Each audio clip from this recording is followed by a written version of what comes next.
Sobrang ganda nito. Sobrang laki din niya, guys. Sakop na sakop ka talaga kung malamig ang panahon. Ang sarap nito ikumot. Very fluffy. And talagang yung lamig mo is, ano nga tawag din, mahal?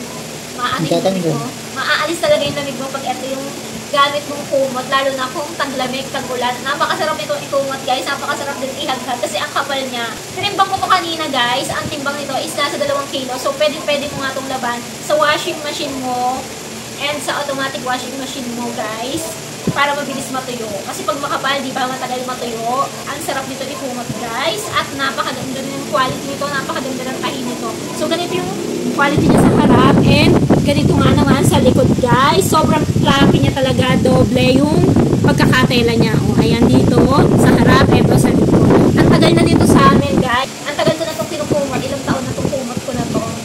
Kaya naman, satisfy talaga ako. And gusto ko talaga itong kumot. Kung gusto nyo ng mga ganitong kumot, makapal, fluffy, quality, lalagay ko ang link ko sa aking yellow basket o di kaya naman sa comment section. Yung lang, thank you for watching. Bye!